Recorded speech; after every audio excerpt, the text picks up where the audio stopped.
और इस वक्त एआईएमआईएम के अध्यक्ष असदुद्दीन ओवैसी से मेरे सहयोगी अभिषेक उपाध्याय बात कर रहे हैं। आपको सीधे सुनवाते हैं। आंखों में एक बीमारी होती है, उस बीमारी का इलाज करने के बजाय आप उन महिलाओं से जुल्म कर रहे हैं इस तरह का नाम देकर। वो नहीं सुनिए, वो प्रिंस यादव का चक्कर क्या है बताइए। गुरुग्राम में एक राहुल नाम के आदमी ने अपनी बीवी की हत्या कर दी, पत्नी की, उसकी बॉडी को सूटकेस में डाल दिया। क्यों मारा? क्योंकि वो सेलफोन और टीवी देखने की बात करती थी। फरीदाबाद में मनोज ने क्या किया उस लड़की के साथ।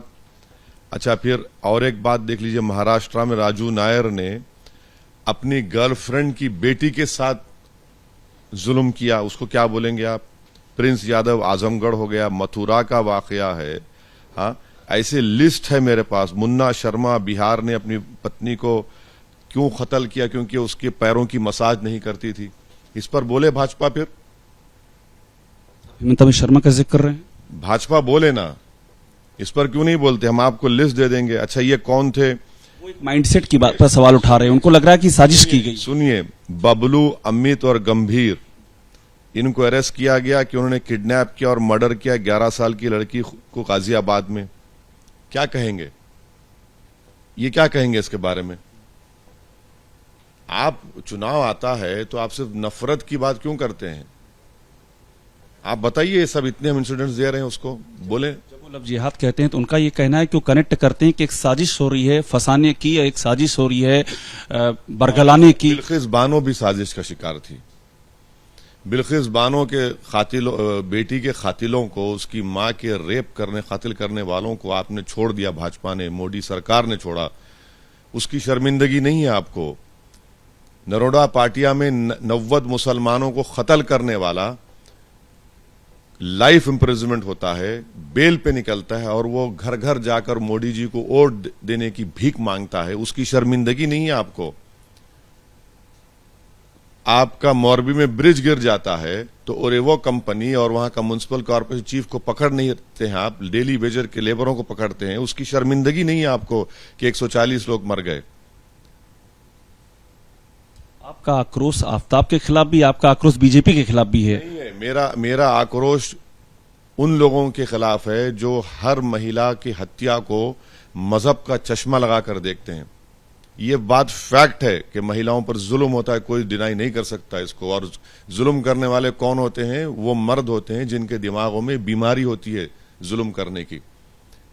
बीजेपी उसको लव जिहाद का नाम देकर एक समुदाय के खिलाफ अपनी जो नफरत उनके दिलों में भरी हुई है उसको निकालती है। मगर बीजेपी प्रिंस यादव का नाम नहीं लेती, बीजेपी राहुल का नाम नहीं लेती, बीजेपी जितने हम उनका नाम नहीं लेती। क्यों नहीं लेती नाम? तो ये श्रद्धा आफ्ताब के केस में आपने जितने एग्जाम्पल मुझे गिनाए हैं, इन एग्जाम्पल का जब आप जिक्र करते हैं और वो जिक्र करते हैं आफ्ताब का, तो लगता नहीं कि दोनों ओर से मामले को एक रंग दिया कह रहे हम अभी आपने सारे नाम हम तो बता रहे हैं ना, हम तो बीजेपी से पूछ रहे हैं। इस पर भी तो कुछ बोलिए, इस पर भी तो कुछ बोलिए। आप इसको सियासी रंग देकर उन महिलाओं पर जुल्म हो रहा है, आप उनको और तकलीफ पहुंचा रहे हैं, आप उनको और तकलीफ पहुंचा रहे हैं। एक मसला और है कि हेमंत शर्मा का जो जिक्र हुआ, सद्दाम की एंट्री हो गई, उन्होंने सद्दाम का जिक्र कर दिया।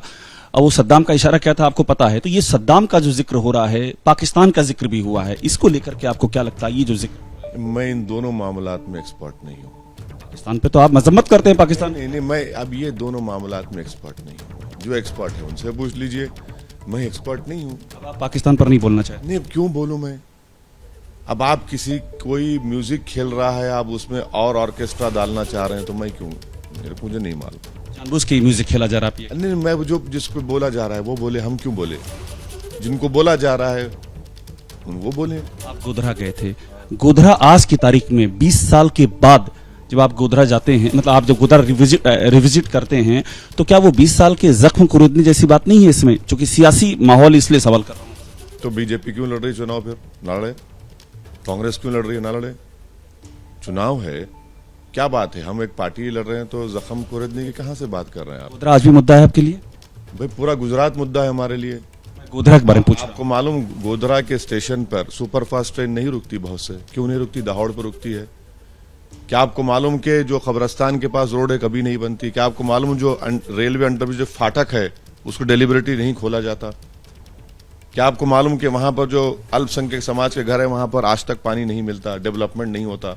अच्छा ये बताइए कि आपको मालूम कि वहां पर जो सफाई कर्मचारी हैं स्ट्राइक पे हैं, तनख्वाह नहीं मिलती है उनको? तो आप कह रहे हैं गोधरा को आज भी टारगेट किया जा रहा है? हो रहा है वहां पर।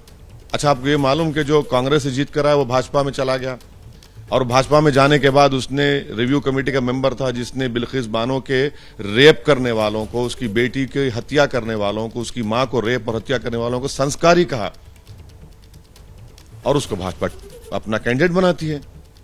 मुद्दा कौन बना रहा है? नरोड़ा पाटिया, जिसने 90 मुसलमानों को मारा, कोर्ट ने उसको लाइफ इंप्रिजनमेंट दी, बेल पे निकलता है और वो घर घर जाकर भीख मांग रहा है कि मोदी जी को वोट दो। कौन कुरेद रहा है पुराने जख्मों को? अंतिम सवाल आपको निकलना है, चूंकि जो दिल्ली महिला आयोग है उसने जामा मस्जिद में लड़कियों की एंट्री पर बैन की बात सामने आई है, तो उसने नोटिस दे दी है कि लड़कियां एंट्री नहीं कर सकती जामा मस्जिद की ओर से फरमान दिया गया है।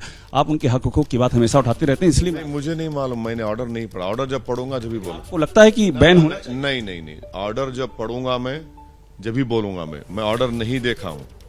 अगर आपके ऑर्डर है तो बताइए, अभी पढ़ लेंगे। बस ट्वीट है स्वाति मालीवाल का दिल्ली महिला आयोग। वो नहीं मालूम, आप ऑर्डर बताइए। जो दिल्ली की जामा मस्जिद से निकला हुआ का ऑर्डर है तो बताइए। वहां पर जो बैनर लगा वो सब छोड़, आप ऑर्डर बताइए, हमको ऑर्डर बताइए, हम जब बोलेंगे। ऐसा नहीं। कब तक गुजरात में आप लगातार टिके हुए हैं? कुछ गुजरात में कुछ प्लान करके आप आए हैं कि इस बार यहाँ से सीटें निकालनी है, या इस बार कुछ मोजज़ा चमत्कार? आप टिके हुए हैं ना, आप क्यों टिके हुए हैं? चले जाइए। कवरेज कर रहा हूँ। अरे तो हम कैंपेन कर रहे हैं। वो कह रहे हैं कि आप वोट बांट रहे हैं। हाँ, अब वो छोड़िए ना, दीवानों को, हर दीवाने का जवाब नहीं देते हम। बहुत शुक्रिया ओवैसी साहब हैं अपनी बातें कहते हुए, और सबसे अहम बात यह है कि आफ्ताब के सिलसिले में खुल करके बोले हैं और बीजेपी पर इस मामले में सांप्रदायिक राजनीति करने का आरोप लगा रहे हैं। कैमरामैन वरुण के साथ अभिषेक उपाध्याय, एबीपी न्यूज, अहमदाबाद। तो एआईएमआईएम के अध्यक्ष असदुद्दीन ओवैसी को एक्सक्लूसिव आपने सुना। मेरे सहयोगी अभिषेक उपाध्याय ने उनसे कई सवालों पर जवाब मांगे। काफी मुखर अंदाज में वो हमेशा देखा जाता है कि कई सवालों का जवाब रखते हैं, लेकिन कई सवालों को यहां पर सिरे से खारिज करते हुए भी नजर आए। उन्होंने एक महत्वपूर्ण बात का जिक्र यहां पर यह किया कि अपराध को मजहब से ना जोड़ा जाए। पूरे देश भर में एक बार फिर उन्होंने इस बात का जिक्र किया कि नफरत की जो राजनीति है वो हो रही है। सीधे तौर पर बीजेपी से कहीं ना कहीं उस पर हमला करते हुए यहां असदुद्दीन ओवैसी दिखाई दे रहे थे। जैसे ही घड़ी का काटा दोपहर 2:30 पे आए, बबीता जी का दिल सास बहू साजिश के लिए मचल जाए।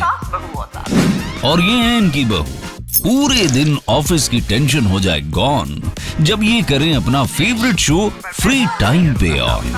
इनकी तरह आप भी देखिए अपना फेवरेट शो अपने टाइम पर, और डाउनलोड कीजिए एबीपी लाइव ऐप अपने स्मार्ट टीवी पर।